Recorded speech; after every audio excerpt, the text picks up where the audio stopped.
कधीकधी काही गोष्टी, काही ज्ञान जुन्या धूळ खात पडलेल्या पुस्तकांच्या पानांमध्ये लपलेलं असतं.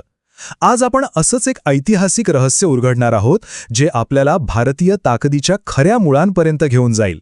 चला तर मग हा प्रवास सुरू करूया. तर आपल्या आजच्या या प्रवासाचा नायक आहे हे पुस्तक व्यायाम ज्ञानकोश. हे फक्त एक साधं पुस्तक नाहीये, तर 1939 साली प्रकाशित झालेला व्यायामाचा एक प्रचंड मोठा ज्ञानकोश आहे. जरा विचार करा, आजपासून 80 वर्षांपूर्वी लोक शारीरिक सामर्थ्याबद्दल काय विचार करत असतील, कसे व्यायाम करत असतील. खरं तर हे पुस्तक म्हणजे त्या काळात डोकावून पाहण्याची एक खिडकीच आहे. ह्याच्या प्रत्येक पानात त्यावेळच्या पहिलवानांची, बलवानांची रहस्य दडलेली आहेत. आजच्या या आधुनिक जिमच्या काळात हे जुनं पारंपरिक ज्ञान आपल्याला काय नवीन शिकू शकतं हे पाहणं खरंच खूप इंटरेस्टिंग ठरणार आहे. आता या पुस्तकाची अनुक्रमणिका बघा. यात देशी मेहनती नावाचा एक खास विभाग आहे. तसे तर यात अनेक व्यायाम प्रकार आहेत, पण 2 नावं आपलं लक्ष लगेच वेधून घेतात. पहिलं दगडी गोळे उचलण्याची मेहनत आणि दुसरं नाल. ही नावं ऐकल्यावरच एक वेगळीच ताकद जाणवते, नाही का? नाल म्हणजे काय? तर ती घोड्याची नाल असते ना, त्या आकाराचं लोखंडी वजन जे उचलल्याने तुमची पकड आणि मनगटं एकदम मजबूत होतात. चला तर मग आता आपण थेट या पुस्तकाच्या गाभ्यातच शिरूया. हे व्यायाम फक्त बॉडी बिल्डिंगसाठी नव्हते, तर संपूर्ण शरीरात आतून ताकद निर्माण करण्यासाठी होते.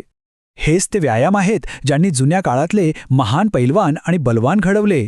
दगडी गोळे उचलण्याची मेहनत. हा नावातच सगळं आहे. हा फक्त एक व्यायाम नाही, तर ही ताकदीची एक खरी परीक्षा आहे. इथे कोणतंही मशीन नाही, कोणतंही आधुनिक उपकरण नाही. आहे तो फक्त एक जड दगड आणि तुमची शारीरिक क्षमता. ह्यातून जी ताकद मिळते ना, ती खरीखुरी नैसर्गिक आणि फंक्शनल असते. तर दगडी गोळे उचलण्याच्या कलेला, ज्याला या पुस्तकात पोलादाची मेहनत असंही म्हटलंय, त्याचे 3 सोपे टप्पे आपण समजून घेऊया. प्रत्येक टप्पा म्हणजे शक्ती आणि योग्य तंत्र यांचा एक अप्रतिम मिलाप आहे. पहिला टप्पा आहे पाया, म्हणजे सुरुवात. इथे वजन उचलणारा जमिनीवरून दगड उचलताना आपली पकड एकदम घट्ट करतो. शरीर आणि मन दोन्ही त्या प्रचंड वजनाला सामोरं जाण्यासाठी तयार होत असतात. खऱ्या शक्तीची सुरुवात इथूनच होते. आता येतो दुसरा आणि सगळ्यात महत्त्वाचा टप्पा, संक्रमण म्हणजे ट्रान्झिशन. इथे दगड उचलून शरीरावर घेतला जातो.